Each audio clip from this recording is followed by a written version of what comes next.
एक समय की बात है। गौतम बुद्ध अपने शिष्यों के साथ एक गांव से दूर किसी बड़े नगर की तरफ जा रहे थे। गर्मी के दिन थे और रास्ता भी बहुत लंबा था। गौतम बुद्ध और उनके शिष्य बहुत देर से चल रहे थे, जिस वजह से उन्हें बहुत प्यास लगती है। वहाँ से कुछ ही दूरी पर बरगद के वृक्ष की एक घनी छांव थी।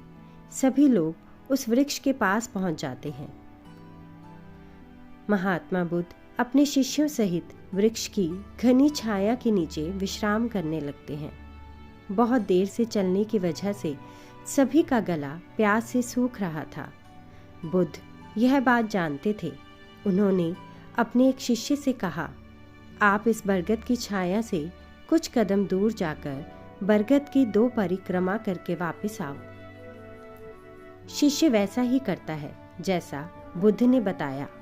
परिक्रमा के बाद जब शिष्य महात्मा बुद्ध के पास आया तो बुद्ध ने शिष्य से पूछा कि क्या आपको किसी ठंडी हवा का अनुभव हुआ था?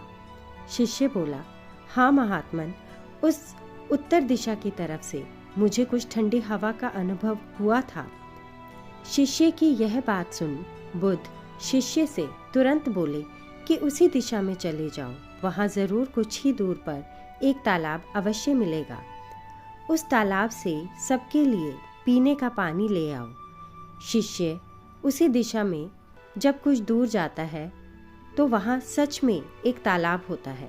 तालाब देख शिष्य बहुत प्रसन्न होता है और तालाब के निकट जाकर जैसे ही तालाब से पानी भरने लगता है, तभी उसकी नज़र वहाँ दूर तालाब में कपड़े धो रही कुछ स्त्रियों पर पड़ती है। यह देख शिष्य मन में सोचते हैं कि यह पानी तो गंदा हो गया है, लेकिन जब शिष्य ध्यान से तालाब के पानी को देखते हैं कि अभी भी तालाब का कुछ पानी साफ है, इतने में ही एक बैलगाड़ी जोर से तालाब के किनारे से होती हुई निकल जाती है। बैलगाड़ी के पहिए तालाब की मिट्टी के ऊपर इतनी जोर से निकलते हैं कि तालाब के नीचे बैठी हुई सारी मिट्टी तालाब के ऊपर आ जाती है, जिसकी वजह से तालाब का बचा हुआ पानी भी गंदा हो जाता है। यह देख शिष्य बिना पानी लिए क्रोध में महात्मा बुद्ध के पास वापस चला जाता है। शिष्य बड़े ही निराश भाव से महात्मा बुद्ध को सारी बात बताता है। शिष्य की बातें सुन सभी शिष्य बोलते हैं कि हमें तुरंत यहाँ से प्रस्थान करना चाहिए, किसी दूसरी जगह पानी की खोज करनी चाहिए, वरना प्यास के मारे हम सब की जान निकल जाएगी। इधर महात्मा बुद्ध सभी को शांत होने के लिए कहते हैं और बोलते हैं कि धीरज रखो, कुछ देर यहीं शांति से बैठो, उचित समय आने तक संयम बनाए रखो। सभी महात्मा बुद्ध की बात सुनकर शांत हो जाते हैं और वहीं बैठ जाते हैं। कुछ समय बीत जाने के बाद महात्मा बुद्ध फिर से अपने शिष्य को उसी तालाब से पानी लाने के लिए कहते हैं।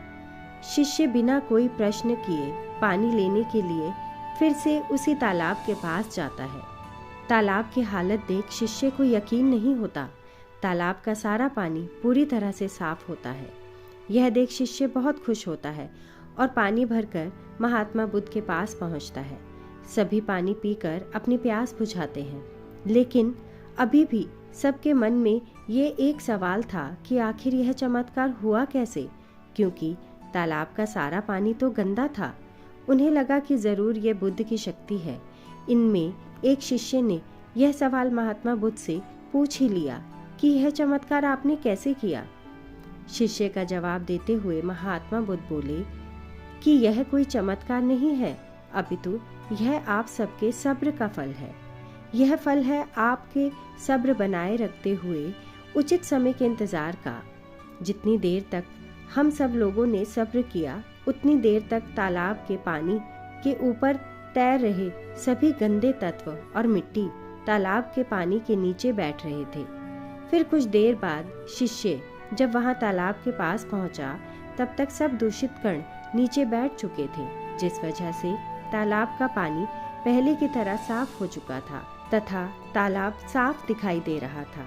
यदि उस समय आप लोगों ने सब्र ना किया होता, धैर्य ना रखा होता, तो आप सब इतनी गर्मी में पानी की खोज में प्यासे रहकर शायद अब तक मृत्यु को प्राप्त हो गए होते, क्योंकि यहाँ से अगला कोई तालाब है या नहीं, और होगा भी तो क्या उसका पानी साफ होगा या नहीं।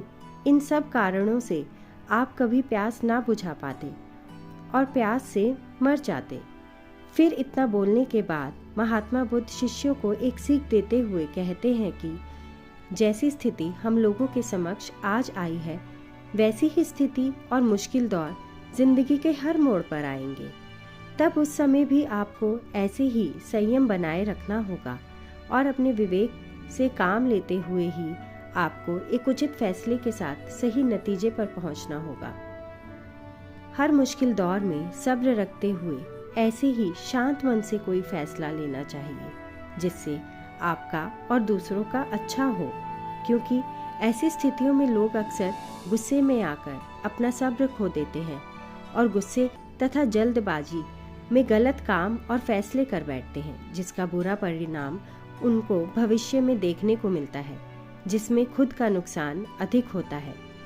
कुछ परिस्थितियां जीवन में ऐसी होती हैं जहां हमें सब्र बनाए रखते हुए उचित समय का इंतजार करना होता है, लेकिन लोग अक्सर यहीं पर अपना सब्र खो देते हैं और उचित समय आने का इंतजार नहीं करते, जिस वजह से उनको आगे चलकर दुख और मुश्किलों का सामना करना पड़ता है।